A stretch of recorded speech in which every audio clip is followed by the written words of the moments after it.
She said Robert was found being by pigs while still alive. Get the out of here. People living near the bridge claimed that every night around 3 a.m. a strange figure would appear.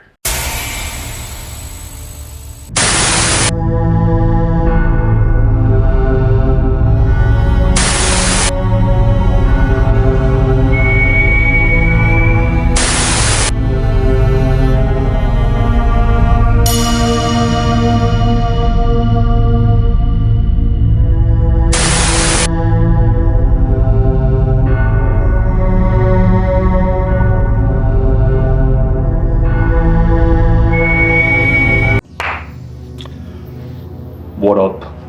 Toxic Fernie here.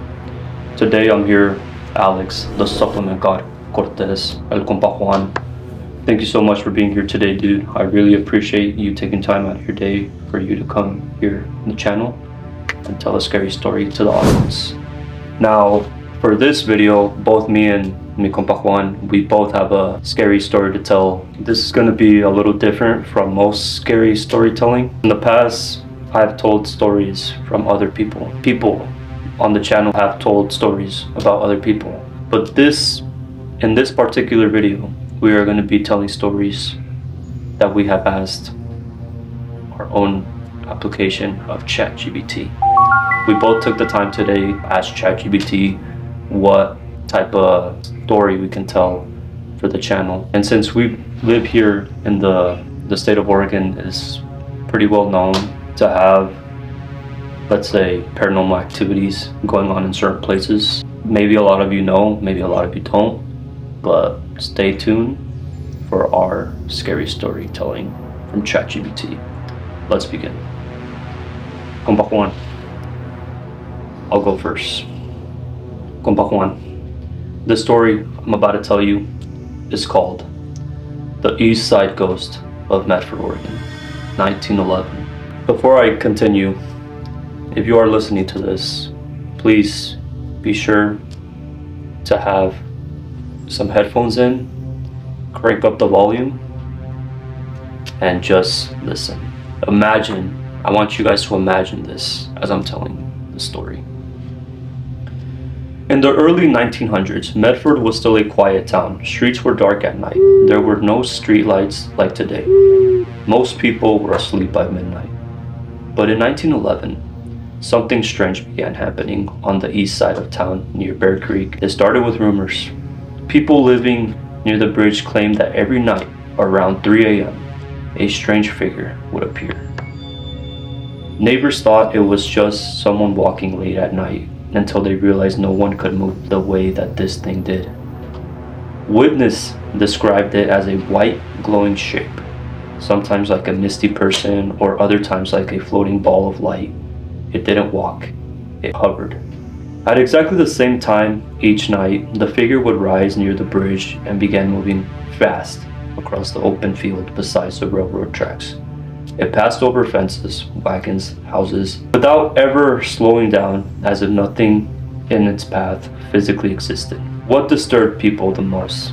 The ghost followed the exact same route, night after night, like if it was repeating something it had done in life. It never made a sound. No footsteps, no wind, just a silent shape moving through the darkness. Even stranger, it appeared every night except on Sunday. Residents started staying awake just to watch it. Some were too afraid to step outside. Others tried to explain away. Maybe fog, maybe something someone playing tricks, but no explanation fit. Fog doesn't move that fast, and no human could glide over buildings without touching the ground. Despite its terrifying presence, nothing was ever stolen, no animals went missing, no property was damaged. It simply came across the field and vanished into the night. After weeks of sightings, the appearances suddenly stopped. No warnings, no explanation. The ghost never returned. To this day, no one knows what people were seeing near the bridge in 1911? Was it a spirit trapped in a routine it couldn't escape? A recital haunting, replaying the same moment over and over, or something else? Whatever it was, for a time, Medford wasn't as quiet as a night as people thought. So that's the story of the East Side Ghost of Medford, Oregon, 1911. It almost sounds like he was a Christian. You think so? He didn't show up on Sundays. What do you do on Sundays? Go to church. Yeah. Interesting. It's also the day of rest. You don't work on Sundays. What I think it possibly could be is that someone died there. We don't know how they died, but the fact that their spirit always shows up around that time and at that specific place, someone had a tragic event there or something like that. That's what I think. I've heard in the past that when people die of a tragic event, their spirit remains there. So that ghost is just repeating the same Groundhog's Day. So it's going to be on a repetitive loop until the day it dies. I'm pretty sure it has not returned. I'm pretty sure it's not there anymore because it's been a long time. 1911, that's more than 100 years. No one could possibly live up to that. Whatever was there, it eventually came across their death date. That's crazy to think that ghosts can die. Yeah, technically, yes. Like their spirit doesn't.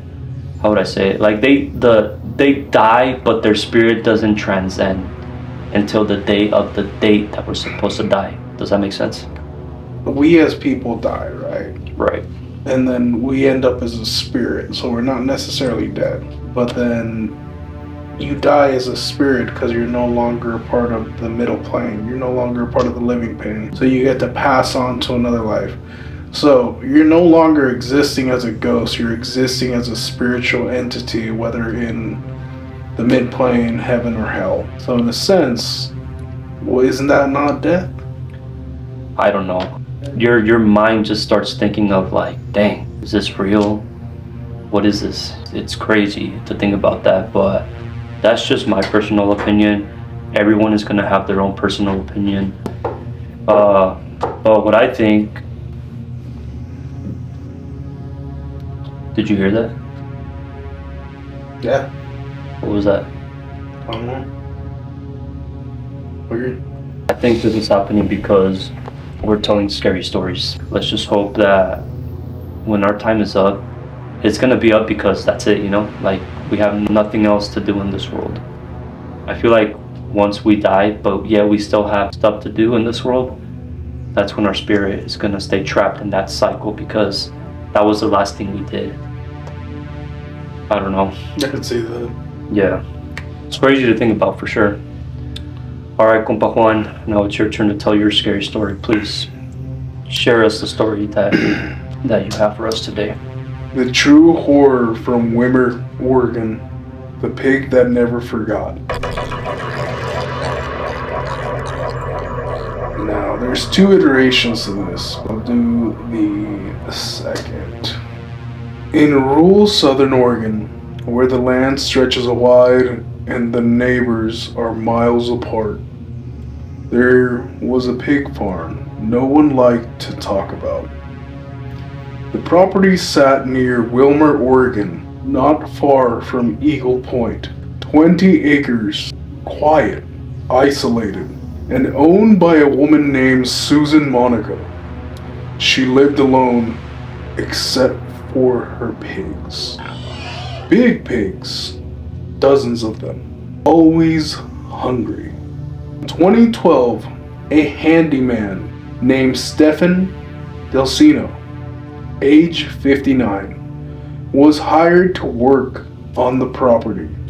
He was seen there. He was known to be there. And then he vanished.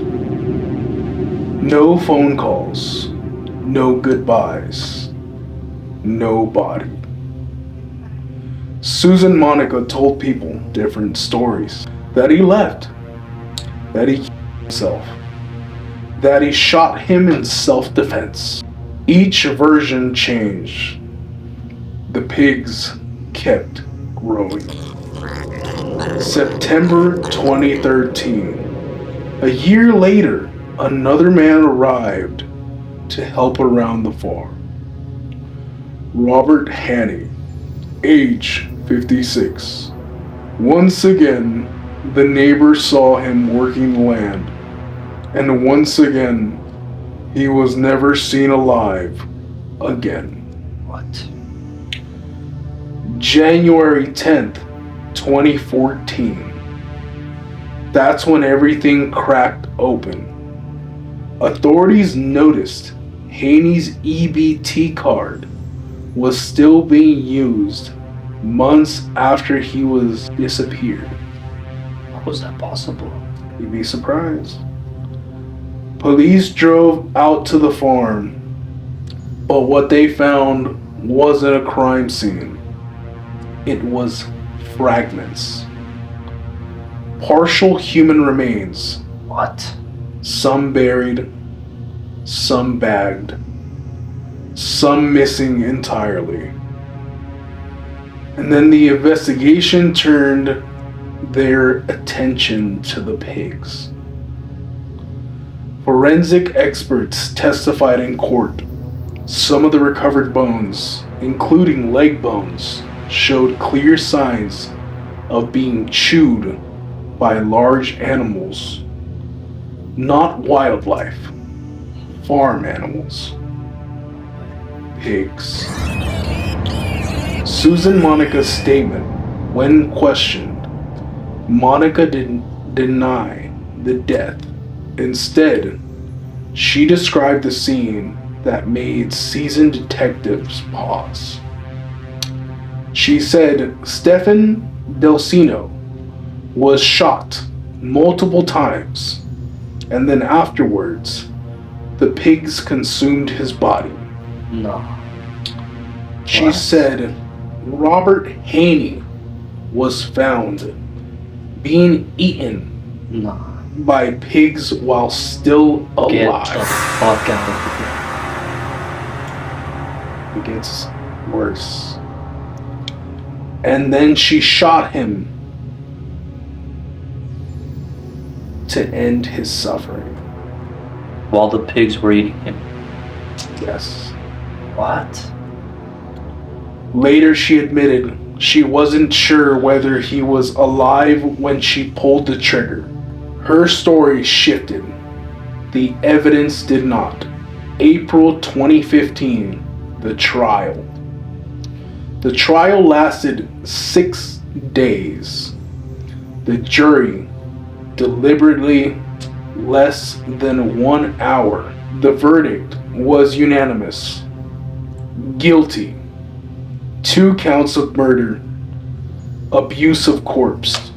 Susan Monica was sentenced to life in prison with a minimum sentence of 50 years before parole eligibility. During testimony, a fellow inmate revealed something chilling. Susan Monica had once signed a birthday card from Jackson County's sweetest murderer. The aftermath. The pigs were euthanized. The property went quiet. No bodies were ever fully recovered because pigs don't leave much behind. To this day, investigators officially confirmed 2 victims, nothing more, nothing less. But in Southern Oregon, people still lower their voice when they pass that stretch of land because 2 men went in there for work and they never came home. Wow. I mean, I've heard some crazy stories, but what in the fuck was that? No way that lady fucking fed those guys to her pigs. It was all based on a true story. The famous Eagle Point pig farmer. And that was in Eagle Point? 2012. the murders began. By the time people found around and figured it out, the trial rolled in April 2015. So it took basically like 3 years for her to get caught. 3-4 years. Damn. And that's only the bodies they were able to recover. So you're thinking that there's more bodies involved? So there's people that say that she didn't just kill those 2 men, but killed her caregivers. Because also the caregivers would go missing. Damn. Like the ones who took care of the animals, basically? No, the ones that were assigned to care for her. Oh, really? Oh, so she was like... She was a mass murderer. But like, was she like mentally ill, or was she just like... I believe her age was... I have to look up her age, but I'm sure she was too old to really take care of the land. Yeah. Nah, but that's crazy. How can you be so like messed up in the head and do that, you know? And then pigs?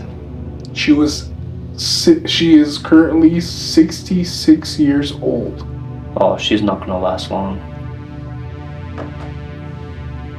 Actually, after the 2015 conviction, she was 66. Oh, okay, so right now she's what, 70?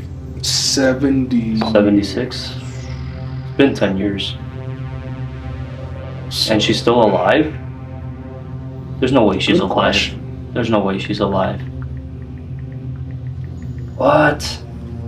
I mean, damn. That's... Susan Monica is still alive and is serving her prison sentence. She was born July 8th, 1984, and after April 2015 convicted of 2 counts of murder and abuse of a corpse. Wait, she was born in 1984? 1948. What? Super old. Fuck yeah. She is incarcerated at the Coffee Creek Correctional Facility in Wilsonville, Oregon, and remains in custody as of the last report. That means, as of 2015, she would be 77 years old and still alive in prison serving her sentence. Honestly, at this point, I would just take her to the chair. Take her to the chair. There's no way she's getting out and living a normal life after that. Even if she managed to make those 50 years. And you know what I even think? It's crazy to think, but I mean, there's people out there that are waiting for her to get out. To, you know. Oh, I'm sure. Yeah. The victims of the family are pounding at the bit. Yeah, damn, like, that's really messed up. Well, hey, I mean, you do bad things in life, like, bad things are gonna come to you, you know? Yeah. And that's the consequences she had to face. Life in prison. Sometimes, basically, life in prison, yeah. Sometimes reality is scarier than the stories we tell at night. Yeah, and what's even crazier that this is a true story, you know? Yeah. Like, this is crazier than my story. Damn. Because here, like, it's very well detailed on what happened, which is, on my story, it's not very well detailed to know what happened, why, you know, that entity appeared. You know? Well, it's a ghost compared to, like, a monster. Yeah. But this one's not under your bed. This one's just an old lady out in the farmland with pigs. Yeah. So, audience, don't trust our farm lady that has a lot of pigs. You never know what could happen. Compa Juan, thank you so much for being here today. I really appreciate the time you took. Thank you for having me. Yeah, no, I appreciate it. If you guys enjoyed this video, please remember to like, subscribe, and share the video. And share it to those who enjoy some scary storytelling. Toxic Fernie and Compa Juan, out. Sign up.